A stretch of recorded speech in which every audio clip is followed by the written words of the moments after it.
Tamo de volta, hein? E a gente hoje vai conversar com você sobre um assunto super importante. Hoje é dia 29 de janeiro. É o Dia Nacional da Visibilidade Trans. Um marco na luta por dignidade, por respeito, por igualdade para a população trans. Criada em 2004, a data reforça a luta pelo fim da violência, da discriminação e dos retrocessos também. Sobre esse assunto, nós vamos conversar com a atriz e cantora Laila Sá e com o auxiliar administrativo da Defensoria Pública, Gabriel Queiroz. Inclusive, eu tomei a liberdade, Laila, de pegar um texto que você colocou hoje nas redes sociais, que eu achei que cabia demais aqui, que é uma fala que sai da boca de uma mulher trans, que ela disse: visibilidade não é vaidade. Hoje é dia de poder existir com segurança, com respeito e com dignidade. Pessoas trans não são só estatísticas, são histórias, talento, lideranças e sobrevivência. Eu acho que essa palavra sobrevivência é o que pega muito, porque vocês precisam provar todos os dias que vocês são seres humanos e que vocês são tão profissionais e tão talentosos e tão gente como qualquer pessoa, independente de gênero, de orientação sexual, de tudo. Então, bom dia para você, Laila Sá. Muito bom dia, é um grande prazer e um orgulho imenso estar aqui do lado dessa pessoa tão maravilhosa, amiga, que há anos a gente não se via. É verdade. E hoje a gente se reencontra falando de um assunto tão pertinente e tão necessário, porque é só para existir que a gente comemora esse dia, a gente faz essa luta todos os anos, e não é só dia 29 de janeiro, é o ano inteiro, porque pra gente existir já é uma grande luta. Costumo dizer que a gente não precisa matar um leão por dia, a gente tem que ser o leão. A gente não come o pão que o diabo amassou, a gente come o pão e o diabo junto. E É verdade. isso. É exatamente isso, que a gente quer só existir. Às vezes ir na padaria comprar um pão é difícil pra gente, é impressionante. E aí a gente vai ouvir justamente, a gente não quer falar de ações que são feitas nesse dia 29, a gente quer conversar com essas pessoas. Quem é que está realmente lutando por essa dignidade, por esse respeito de existir? Então vamos dar bom dia também para o Gabriel. Gabriel Queiroz, ele é auxiliar administrativo na Defensoria. Bom dia para você, Gabriel. Bom dia, Dani. Bom dia, Laila. É Bom um prazer. Né? Bom dia a você que está nos assistindo e ouvindo. Quero dizer e agradecer, obrigado pelo convite de estar aqui nesse dia que é tão especial, que é o dia 29 de janeiro, dia da visibilidade trans. E compartilho também do que a Laila acabou de falar. Realmente são lutas diárias que a gente tem que vencer todo dia para fazer com que a gente possa viver, né, a nossa taxa de vida seja cada vez mais prolongada numa sociedade tão difícil como é a nossa hoje. Pois é, uma sociedade difícil onde você, como um homem trans, você trabalha na defensoria e você é uma pessoa que também trabalha, de certa forma, ajudando essas pessoas a terem esse reconhecimento, né, Gabriel? Sim, é muito Pede o gratificante. microfone. É muito gratificante para mim a área que eu atuo hoje pela Defensoria Pública, né? Como eu te falei ontem, em uma conversa bem rápida. A gente na Defensoria Pública também tem um projeto que é voltado às pessoas transgêneros, que é a parte de retificação de gênero e nome. Então, é gratificante para mim compartilhar e fazer parte de momentos tão especiais de que é o renascimento dessas pessoas. E eu acho importante a gente ter a Laila e o Gabriel aqui representando toda essa comunidade, porque a Laila é atriz de cinema, é atriz de teatro, é cantora. O Gabriel, ele trabalha na Defensoria Pública, ele é auxiliar administrativo. E muitas vezes as pessoas marginalizam demais, né? Então eu acho muito bacana mostrar o outro lado dessas pessoas e mostrar, por exemplo, Laila, você que é esta mulher que trabalha também com a arte, com a delicadeza da profissão. Falar um pouquinho do teu lado, dos teus desafios, porque a gente vai já escutar também o Gabriel, para falar um pouquinho dos teus desafios, Laila, enquanto atriz, enquanto mulher trans, que está na arte, que está ali fazendo shows para as pessoas também, seja shows que você já faz como cantora, mas shows, interpretações também no cinema, no teatro. Fala um pouquinho da tua realidade, da tua vida, dessa tua trajetória. Dani, eu sempre digo que a arte, ela salva não só as pessoas trans, mas todas as pessoas. E no caso das pessoas trans, eu fui uma pessoa que sempre estive muito envolvida com a arte desde criança. Eu lembro de quando criança Eu colocava os lençóis da minha mãe ainda numa casa baixinha de caibro, né? Que chama aquela madeira. E eu colocava os lençóis para fazer cortinas de teatro. Isso com 6, 7 anos de idade, quando não tinha noção. Mas o que acontece? Por ser uma pessoa trans e por não ter representatividade na TV, que era onde a gente tinha acesso no momento, eu não conseguia me ver naquele lugar. Mas sabia que queria estar ali e não era possível, porque até então eu só via papéis estereotipados na televisão, quando se tratava de pessoas trans, quando se tratava de pessoas travestis. Isso quando eu já tinha 15, 16 anos, que eu sabia o que queria fazer, mas sabia que não alçaria voos, porque não tinha representatividade. Quando tinha uma pessoa trans ou uma travesti na TV, no cinema, onde quer que seja, sempre era um personagem muito caricaturado, feito por homens vestidos de mulheres, por héteros vestidos de mulheres. Transfake, na verdade, né, que a gente chama. Então eu achava que esse voo seria muito, muito difícil para mim.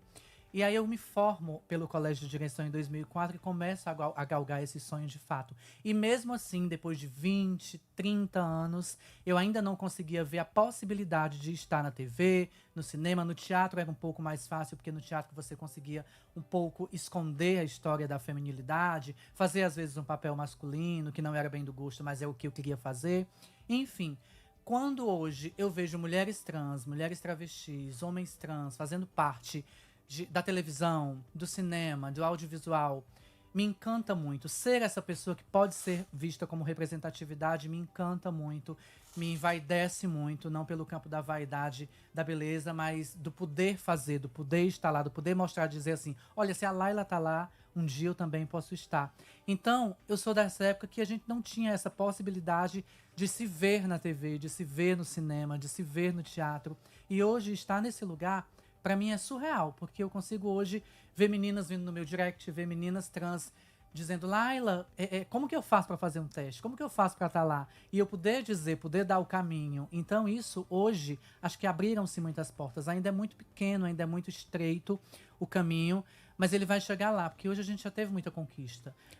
O que eu prezo e o que eu peço muito é que os nossos olhares trans estejam também por trás das câmeras, porque nós sabemos da nossa vivência, nós sabemos das nossas necessidades, da nossa vida, o que de fato a gente vive. Mas enquanto não tem pessoas trans por trás das câmeras dirigindo para que a gente faça essas obras de audiovisual, que os diretores, os produtores de elenco nos contratem, nos vejam, nos possibilitem, porque um corpo trans no audiovisual, ou no teatro, ou no cinema, ou na TV, enfim, já é uma grande vitória. Já tem até uma atriz agora, né, na novela. Tem, Gabriela Lohan, que tá arrasando. Pois inclusive. Eu tava vendo ontem aquele perfil no Instagram, Razões para Acreditar, e tava vendo o depoimento de uma mulher trans, dizendo que aos 40 anos estava emocionada porque conseguiu ter a primeira carteira assinada como mulher trans. Gabriel, vamos lá. Você trabalha na Defensoria Pública e você tem essa tua convivência com pessoas também que estão passando também pelo momento de transição, algumas vezes, pelos trabalhos, os projetos que vocês têm por lá.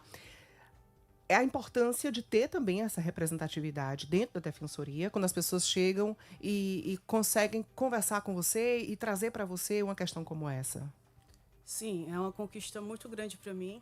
Hoje na Defensoria existe uma instrução normativa, que é justamente para a questão de permanência de pessoas trans dentro da instituição.